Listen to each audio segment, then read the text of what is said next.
বহুদিন আগের কথা, কত বছর আমরা জানি না। একজন প্রতাপশালী বাদশা ছিল, এখনকার বিশ্ব নেতাদের মতোই পরাশক্তি, ওই যে আসহাবুল কাহফের মতো, বা ওই নমরুদের মতো, বা ওই যে ফেরাউন, তার মতো একজন প্রতাপশালী বাদশা ছিল। তার অধীনে একজন বড় জাদুকর ছিল। কি ছিল? আচ্ছা, মজা আছে, ভালো করে বোঝেন। একটা বড় জাদুকর ছিল। এখনো কিন্তু বহু কান্ট্রি এই জাদুবিদ্যার চর্চা করে, আপনারা জানেন না। ভিতরে ভিতরে জাদুবিদ্যার চর্চা এখনো চলছে। আর এই জাদু সত্য, জাদু সত্য, চোখের বদনজরও সত্য। সায়েন্স বিশ্বাস করুক না করুক, এগুলো সত্য, কারণ কোরআন বলেছে সত্য, ব্যাস সত্য। এই জাদুকরের যখন বয়সটা বুড়ো হয়ে গেল, তখন সে যে আমার তো বয়স শেষ, আমার এই বিশাল জ্ঞানগুলো কি করব, আমাকে একজন বালক এনে দিন, যেই বালককে আমি এসব জাদুবিদ্যা শিখিয়ে দিব। যেরকম ছোট বাচ্চাদের মধ্যে একজন। তো এরকম একটা ফুটফুটে সুন্দর বাচ্চাকে খুঁজে বের করা হলো, যে বাচ্চাটা বিচক্ষণ। একে নিয়ে আসা হলো জাদুকরের কাছে। এবার জাদুকর তাকে জ্ঞান শিখায়, জাদু শিখায়। জাদু শিখাতে শিখাতে শিখাতে শিখাতে সে একটু পরিণত হচ্ছে, মানে কৈশোরে পদার্পণ করলো। এখন সে যখন জাদু শিখতে আসে, আসার পথে রাস্তায় দেখে একজন পাদ্রী আছে। পাদ্রী মানে কি? পাদ্রী মানে দরবেশ, মানে যে আল্লাহ বিশ্বাস করে, হয়তো আগেকার আসমানি কিতাবে সে বিশ্বাস করত। এমন একজন পাদ্রীর সন্ধান সে পায়। সেই পাদ্রীর কাছে গিয়ে বসে। সেই পাদ্রী তাকে আসমানি কিতাবের যে মর্ম, যে বাণী, এগুলো শোনায়। তার কাছে খুব ভালো লাগে, যে মাশাআল্লাহ, এটা ইমানের স্বাদ। যখন কোরআন শুনি আমাদের ভালো লাগে না, আসমানি কিতাব যখন শুনে তার কাছে ভালো লাগে। সে বলে যে আমি এটা শিখতে চাই। তখন এই পাদ্রী তাকে বলে, তুমি তো জাদু শিখতে যাও এই বাদশার দরবেশের, বাদশার জাদুকরের কাছে, যদি ওরা জানতে পারে তাহলে তো সমস্যা। তাহলে উপায় কি? যখন তুমি ওখানে যাবে, যখন দেরি হয়ে যাবে, তখন বলবে বাসার থেকে বের হতে দেরি হয়েছে, বাসার থেকে বের হতে দেরি হয়েছে। আর আমার এখানে বসে যখন বাসায় যাবে, তখন বাসায় গিয়ে বলবে যে ওখান থেকে, ওই যে জাদুকরের কাছ থেকে আসতে দেরি হয়েছে। মানে কৌশল অবলম্বন করতে তিনি শিক্ষা দিলেন। এখানে আমাদেরও নসিহত আছে, সবসময় তো আর মানে একই রকম করে চললে হবে না, কৌশলের প্রয়োজন আছে না?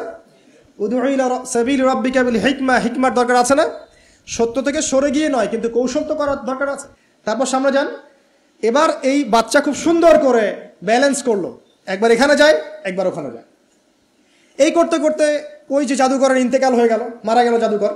এবার এই বাচ্চার কাছে মাশাআল্লাহ অনেক এলেম কালাম আছে।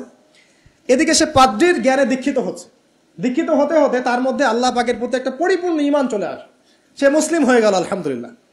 তো মুসলিম হওয়ার পরে একদিন সে যখন বাদশার কাছে যাচ্ছে, রাস্তায় একটা বিশাল জন্তু দেখা যাচ্ছে। বিশাল জন্তু, কিরকম জন্তু আমরা জানি না। ঠিক ওই যে দাব্বাতুল আরদ সামনে বের হবে, আমাদের 10টা নিদর্শন আছে বড় বড়, তার মধ্যে একটা হচ্ছে দাব্বাতুল আরদ, জমিন থেকে ফুড়ে একটা প্রাণী বের হবে। আর এখন মানুষ এগুলো বিশ্বাস করবে না, আমি জানি। 2 দিন পর নাসা যখন বলবে তখন বিশ্বাস করবে। কথা কি বুঝতে পারছেন? তবে প্রাণী এই পৃথিবীর নিচে আছে। রাসূল সাল্লাল্লাহু আলাইহি ওয়াসাল্লাম বলছেন 10টা আলামত না আসা পর্যন্ত কিয়ামত হবেই। তার মধ্যে একটা হচ্ছে দাব্বাতুল আরদ, জমিন থেকে একটা প্রাণী বের হবে। এবং এই প্রাণী শুধু বেরই হবে না, মানুষের সাথে কথাবার্তা বলবে। এবার মানুষের সাথে কথা বলবে প্রাণী। বিশ্বাস করছেন? এখন বিশ্বাস করছেন না জানি, কিন্তু প্রাণী মানুষের সাথে কথা বলবে। আল্লাহ পাক বলাতে পারেন না? পারেন। আচ্ছা, সামনে যান। ওই প্রাণী যখন দাঁড়িয়ে আছে রাস্তায়, এখন এই বালক বলছে আজকে আমি প্রমাণ করে নিব যে আল্লাহর আনুগত্যশীল ওই পাদ্রী সঠিক নাকি ওই জাদুকর সঠিক। এবার সে একটা ইট হাতে নিল, পাথর হাতে নিয়ে সে বলছে, আল্লাহ, তোমার কাছে যদি ওই জাদুকরের কাজের চাইতে এই পাদ্রীর কাজ বেশি পছন্দনীয় হয়, এই ইটের আঘাতে এই জন্তুকে তুমি মেরে ফেলো আল্লাহ। এ বলেছে বিসমিল্লাহ বলে পাথর নিক্ষেপ করলো। নিক্ষেপ করার সাথে সাথেই জন্তু ডেড। তখন তার আইন আল ইয়াকিন, হাক্কুল ইয়াকিন হয়ে গেল যে হ্যাঁ, আল্লাহর কাছে এই পাদ্রীর আমলই সবচেয়ে বেশি পছন্দনীয়। তার আর মনে কোনো সংশয় থাকলো না। কিশোর মানুষ না, কতটুকুই বা বোঝেন নাই? এবার তার মধ্যে একটা ইয়াকিন চলে আসলো এবং সে পরিপূর্ণ মুমিন, মুসলিম হয়ে গেল। এবার যখন সে রাজ দরবারে যায়, তার কাছে পেশেন্ট আসে। মানে একজন মানুষ এসেছে, সে বলছে যে আমার চোখের সমস্যা। সে চোখে হাত দেয়, হাত দিয়ে বলে যে আপনি আল্লাহর প্রতি ঈমান নিয়ে আসেন, আমি আল্লাহর কাছে দোয়া করব, চোখ ভালো হয়ে যাবে। এভাবে পেশেন্ট আসে, সে বলে আল্লাহর প্রতি ঈমান নিয়ে আসেন, আমি দোয়া করব, ভালো হয়ে যাবে। এভাবে আস্তে আস্তে তার নাম এবং খ্যাতি ছড়িয়ে পড়তে লাগলো। যেই তার কাছে আসে, সে বলে আগে মুসলিম হন, ইমানদার হন, আল্লাহর প্রতি বিশ্বাস করেন, আমি দোয়া করব, ভালো হয়ে যাবে। চোখ অন্ধ ভালো হয়ে যাচ্ছে। কুষ্ঠ রোগী ভালো হয়ে যাচ্ছে, হ্যাঁ, প্যারালাইজড রোগী ভালো হয়ে যাচ্ছে, আলহামদুলিল্লাহ। নবী ঈসা আলাইহিস সালাম এমনটা করেছিলেন না? আল্লাহ পাক চাইলে করতে পারেন।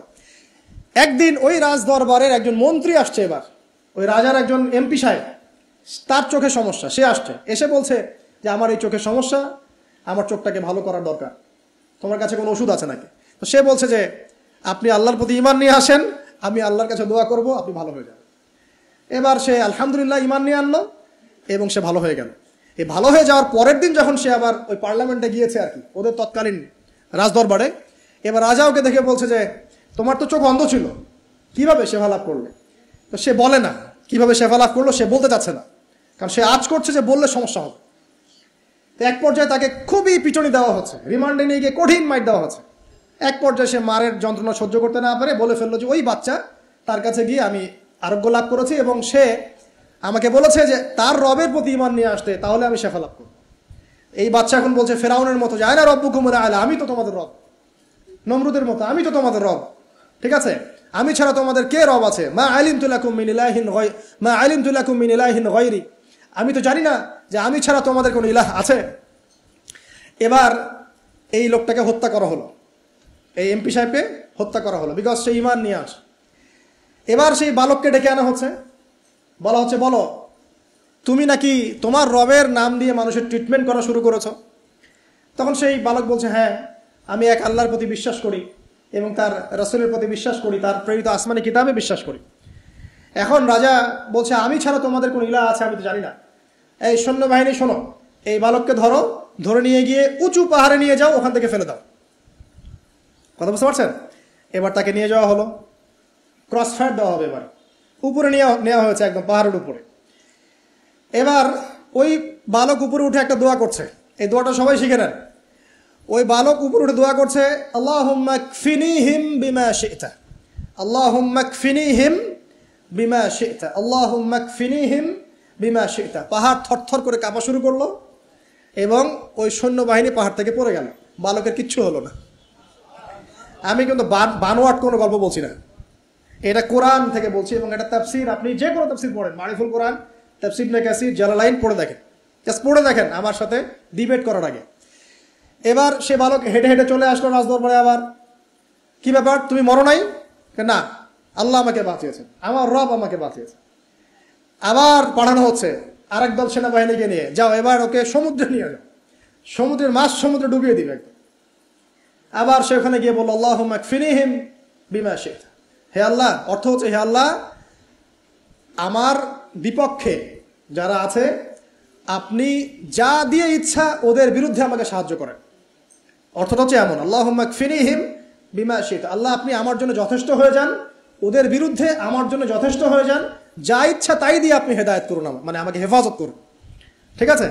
আল্লাহুম্মা কফিনিহিম বিমা শি'তা, ছোট্ট দোয়া। এবার ওই সমুদ্র উত্তাল হওয়া শুরু করলো এবং ওরা জাহাজ থেকে পড়ে গেল।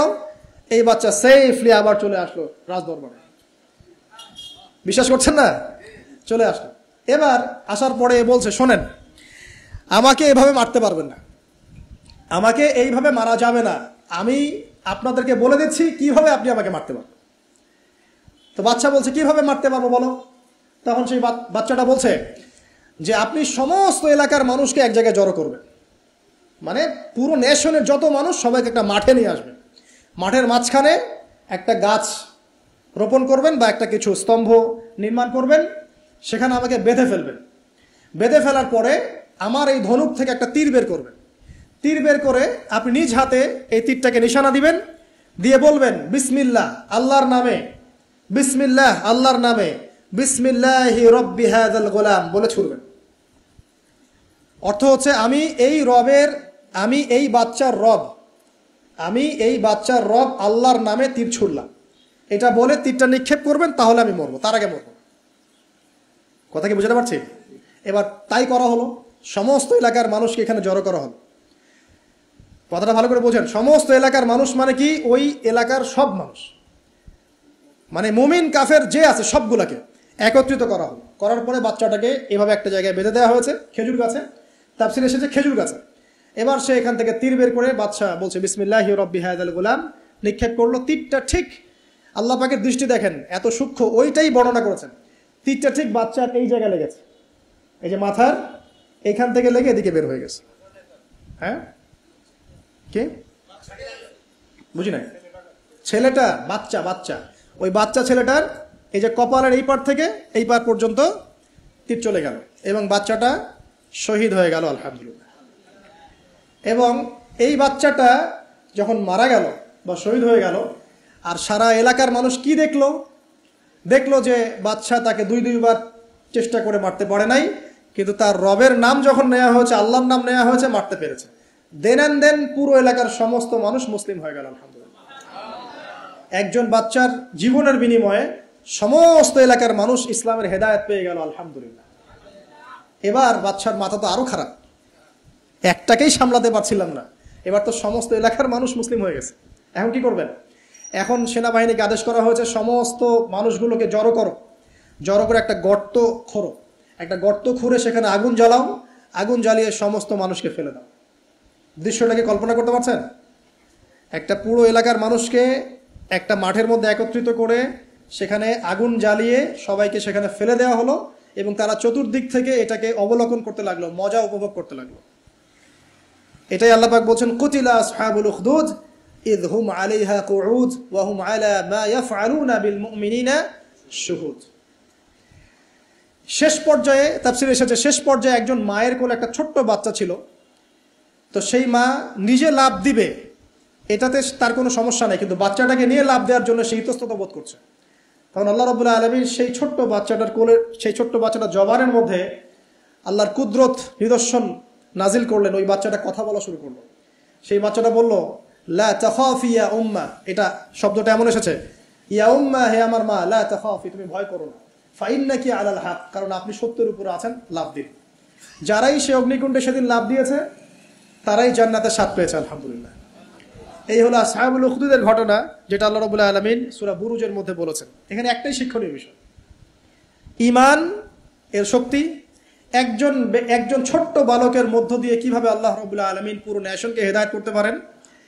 এবং আল্লাহ রাব্বুল আলামিন সমস্ত পরিকল্পনার উপরে মহা পরিকল্পনাকারী, এবং আল্লাহ সুবহানাহু ওয়া তাআলা তাদেরকে চিরস্মরণীয় করে রেখেছেন কোরআনের পাতায়। কিয়ামত পর্যন্ত মানুষ এই ঘটনা পড়বে, তাদের থেকে শিক্ষা গ্রহণ করবে না?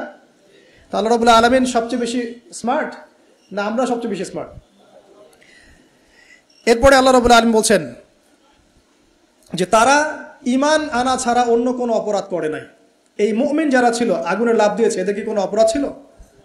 এদের কোনো অপরাধ ছিল? কি অপরাধ ছিল? তারা শুধুমাত্র কি ছিল? মুমিন ছিল। ঈমান আনার ফলে তাদের এই পরিণতি হয়েছে, তাদেরকে অগ্নিকুণ্ডে লাফ দিতে তারা বাধ্য হয়েছে। যারা দিয়েছে তারা কি জান্নাতি না জাহান্নামী? জান্নাতি। ওই যে বালক যে একা দৃষ্টান্ত স্থাপন করে গেল এবং পুরো নেশনকে হেদায়েত দিয়ে গেল, এই বালক সফল না ব্যর্থ? আল্লাহ রাব্বুল আলামিন যদি চান তাহলে এরকম একজন দুইজন মানুষকে দিয়েও পুরো নেশনকে হেদায়েত করাতে পারেন। এবং যেটা হয়ে গেছে আগে সেটা এই যুগেও সম্ভব না? শুধু সম্ভবই না, বরং আপনাদের চোখের সামনে এটা হয়েছেও, কিন্তু আপনারা সেটা বুঝতে পারেন নাই। আপনাদের চোখের সামনে যুগের পর যুগ এমন ঘটনা ঘটেছেও, কিন্তু আপনারা হয়তো বুঝতে পারেন নাই, ধরতে পারেন নাই। আল্লাহ রাব্বুল আলামিন এমন মানুষদেরকে দিয়ে পুরো নেশনকে হেদায়েত করেন।